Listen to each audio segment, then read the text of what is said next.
हमारे पास एक तस्वीर है जी। ये तस्वीर है आपके स्कूल की, या क्या कहा जाए, एजुकेशनल इंस्टीट्यूशन की। इसके बारे में हमें कुछ बताएं आप। जिस अभियान की मैं बात कर रहा था उसके बाद ये बनी है। जो अभियान थी वो तो सभी बच्चों को परीक्षाओं में ज्यादा अच्छा करने के लिए छेड़ी गई, मगर फिर भी कुछ बच्चे फेल होते हैं, अलग होते हैं। तो हमने सोचा 25% भी फेल नहीं होने चाहिए, उनके लिए भी एक अवसर होनी चाहिए। तो एक अलग सा विद्यालय बनाया।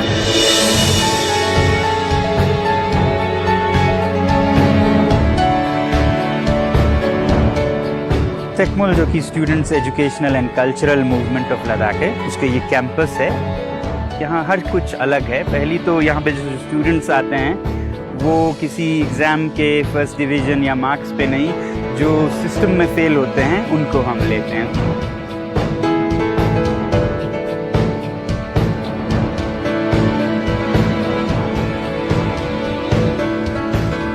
जो लोग फेल हुए हैं जी, उन्हीं को एडमिशन दिया जाएगा, या उनकी प्रतिशत जो है वो ज्यादा हो। प्राथमिकता दी जाएगी और फिर उनके लिए ये स्कूल अलग। अगर आपको 95% मार्क्स मिले हैं तो ये जरूरी नहीं कि आपको एडमिशन मिल जाएगा, लेकिन यदि आप फेल हुए हैं 4-5 दफे जी, तो वो एक अच्छा क्राइटेरिया बन जाता है आपकी। नहीं, बहुत अच्छी बात है। देखिए, बहुत खूब।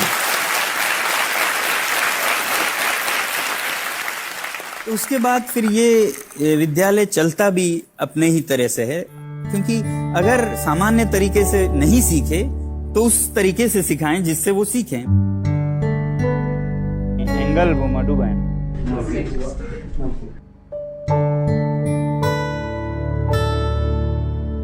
तो इसे व्यावहारिक प्रैक्टिकल तरीकों से, हैंड्स ऑन तरीकों से सिखाएं। तो इस स्कूल में वो यही करते हैं। पहली बात तो इस स्कूल को बच्चे खुद चलाते हैं।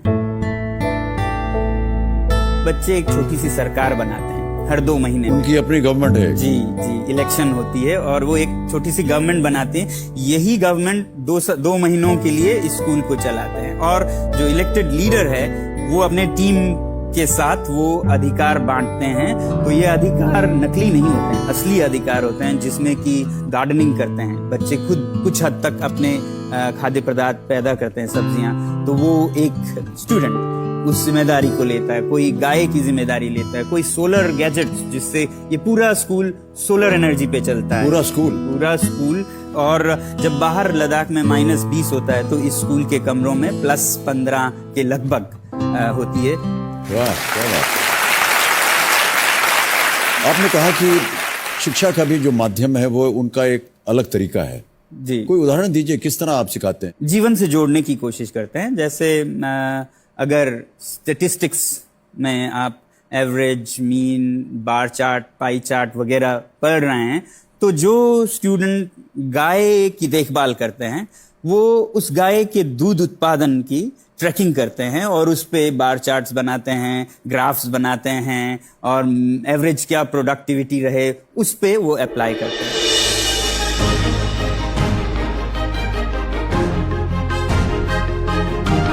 ये कैंपस पूरा है, ये इनोवेशंस पे बेस्ड है।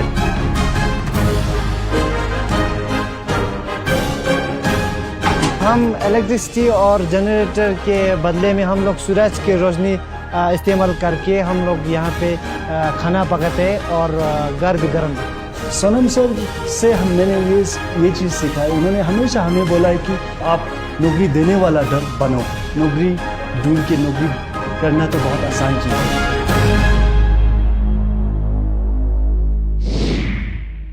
मैं ये सोचता हूँ कि जो हमारे देश की शिक्षा नीति है उसमें बहुत परिवर्तन की जरूरत है, और परिवर्तन सरकारों से नहीं आती है। सरकारें तब परिवर्तन लाते हैं जब जनता परिवर्तन मांगे, और जनता से जुड़ने, उनको बताने का कि क्या कमी है और क्या करने की जरूरत है, ये माध्यम एक बहुत बड़ा है, जिसे कि करोड़ों लोग देखते हैं, और वो लोग देखते हैं जो कि ज्ञान और शिक्षा को बहुत वैल्यू देते हैं।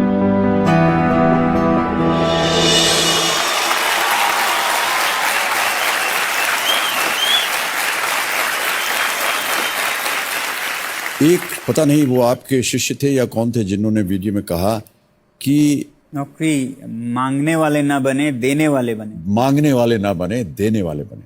इसके बारे में थोड़ा सा और बताइए हमें। जी बिल्कुल सही कहा आपने। जी, आमतौर पर हम देखते हैं कि पढ़ाई करके नौकरी लेंगे, नौकरी लेंगे। मैंने कभी कम ही बार सुना है कि नौकरी नहीं, मालिकी करेंगे हम। हाँ सपना ही नौकरी, आप समझ सकते जी, हैं जी, का जी। किस शब्द से आया है। जी। तो हम ये कहते हैं कि किसी पे मोहताज क्यों, आप अपना संभल के औरों के लिए भी दे सकें, ऐसा बनिए। Job makers rather than seekers.